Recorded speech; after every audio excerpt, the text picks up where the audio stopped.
Hello friends, এমকে trading একাডেমির পক্ষ থেকে আমি গোপাল আপনাদের সবাইকে হার্দিক অভিনন্দন জানাচ্ছি আজকের অ্যানালাইসিস ভিডিওতে।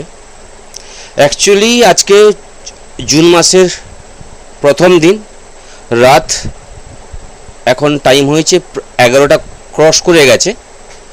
কালকে যেহেতু নিফটির এক্সপায়ারি আছে, কিছু ইনফরমেশন আপনাদের দেওয়ার আছে কালকের মার্কেট রিলেটেড এক্সাক্ট লেভেল কি হতে পারে ট্রেডিংয়ের জন্য, তার কারণে আজকের এই ভিডিও।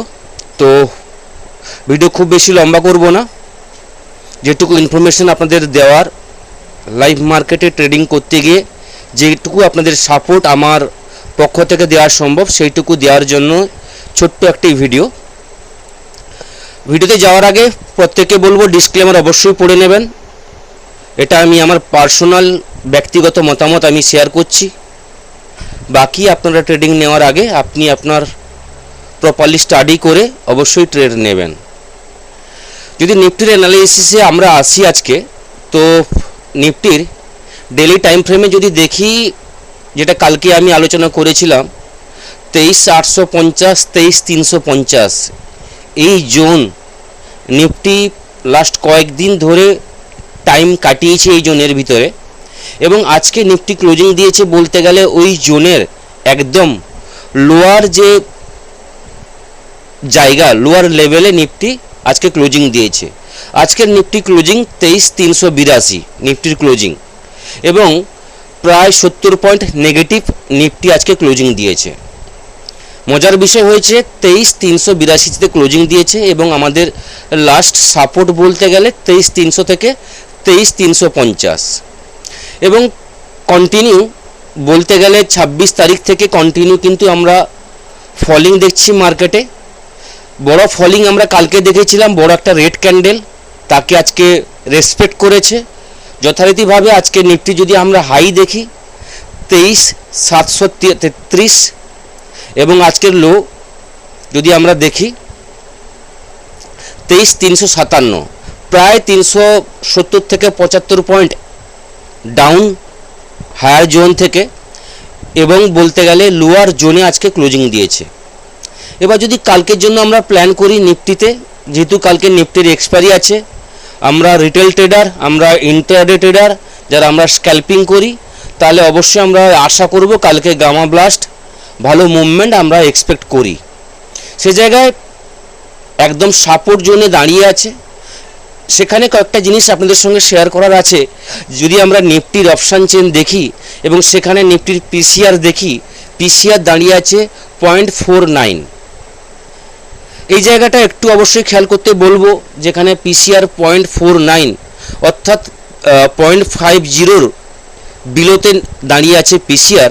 তো এই জায়গাটায় ডাউন সাইডে ট্রেড নেওয়াটা খুব একটা সুবিধার হবে না।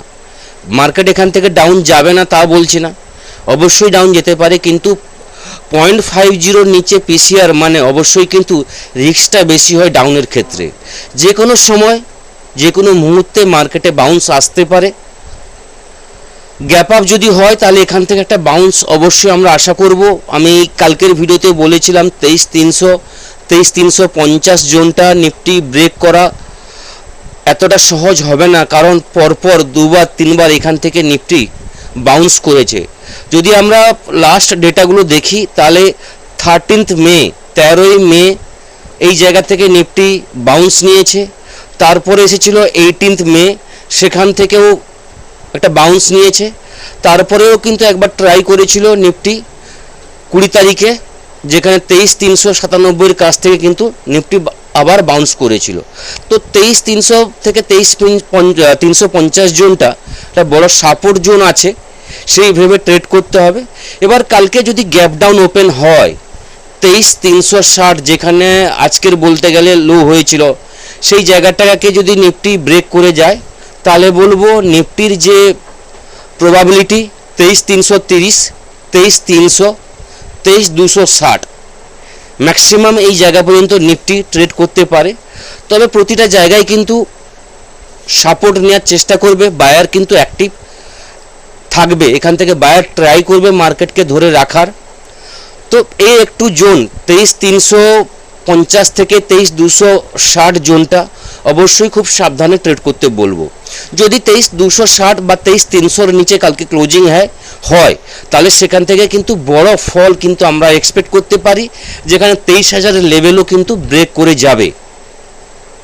এবং যদি কালকে গ্যাপ ডাউন ওপেনিংয়ের পর নিফটি 23,400 জোনটাকে ব্রেক করে হোল্ড করতে পারে, সেখান থেকে পজিটিভ আমরা বাউন্স দেখতে পাবো। যেখানে স্ক্যাল্পিং আকারে যদি আমরা ট্রেড নিই তাহলে বলবো 23,450, 23,480, 23,520, 23,570 এই জোনগুলো পরপর কিন্তু নিফটির কাছে পরপর কিন্তু আসবে। অ্যাকচুয়ালি দেখতে গেলে 23,600 একটা জোন আছে, এই জায়গার উপরে নিফটি স্টে করতে পারলে অ্যাকচুয়ালি নিফটিতে পজিটিভ মোমেন্টাম একটা আমরা এক্সপেক্ট করতে পারবো। যতক্ষণ 23,620 উপরে নিফটি পজিটিভলি কোনো ডেইলি ক্যান্ডেলে ক্লোজিং দিচ্ছে, নিফটিতে কিন্তু সেলিং প্রেশার কিন্তু কন্টিনিউ থাকবে। এবার যেটা আমি বলবো যে মার্কেট যদি ডাউন ট্রেন্ডে থাকে বা ওভারঅল যদি ট্রেন্ড কালকে নেগেটিভও হয়, সেলিং প্রেশার থাকে, তাহলে কিন্তু ছোটোখাটো বাউন্স আসবে। বাউন্সে অবশ্যই স্ক্যাল্পিং করার চেষ্টা করতে আমি বলবো।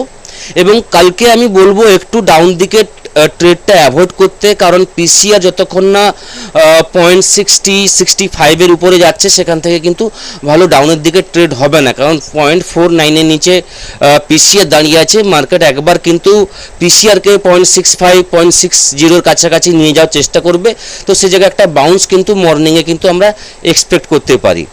তো এটা একটা মার্কেটের কালকের একটা প্রেডিকশান যেটা আপনাদের সঙ্গে তুলে ধরলাম। এবার যদি আমরা গ্লোবাল মার্কেট দেখি তাহলে গ্লোবাল মার্কেট এই সময়ে কিভাবে ট্রেড করছে গ্লোবাল ইন্ডেক্স সেটা একটু ক্লিয়ার হয়ে যাব। এই মুহূর্তে আমরা দেখতে পাচ্ছি ডাউ ইউএস মার্কেটে ডাউ 33 পয়েন্ট নেগেটিভ ট্রেড করছে, S&P 500 37 point positive, Nasdaq 215 point positive দাঁড়িয়ে আছে। ইউরো মার্কেট নেগেটিভ ফিউচারে ট্রেড করছে। এশিয়ান মার্কেট যদি আমরা দেখি গিফট নিফটি এই মুহূর্তে 26 পয়েন্ট নেগেটিভ ট্রেড করছে ফিউচারে। বাকি এশিয়ান মার্কেট বলতে গেলে পজিটিভ আছে। তো গ্লোবালের দিক থেকে এই মুহূর্তে কালকে ফ্ল্যাট ওপেনিং হওয়ার চান্স ম্যাক্সিমাম আছে, তেমন কোনো খারাপ অথবা ভালো কিন্তু ইঙ্গিত পাচ্ছি না গ্লোবালের দিক থেকে। এবার যদি কমোডিটিস মার্কেট আমরা দেখি তাহলে দেখতে পাচ্ছি ব্রেন্ট ক্রুড অয়েল 94.62, অর্থাৎ আজকে আমরা দেখেছিলাম 91-92 এর কাছাকাছি ব্রেন্ট ক্রুড অয়েলকে আমরা দেখেছিলাম। সেখান থেকে কিন্তু প্রাইসটা কিন্তু ইনক্রিজ হয়েছে, বলতে গেলে প্রায় 3.77% প্রাইসে চেঞ্জ হয়েছে। তো এটা একটা খারাপ দিক, কারণ ব্রেন্ট ক্রুড অয়েলের রেটটা কিন্তু আবার বাড়া শুরু করেছে।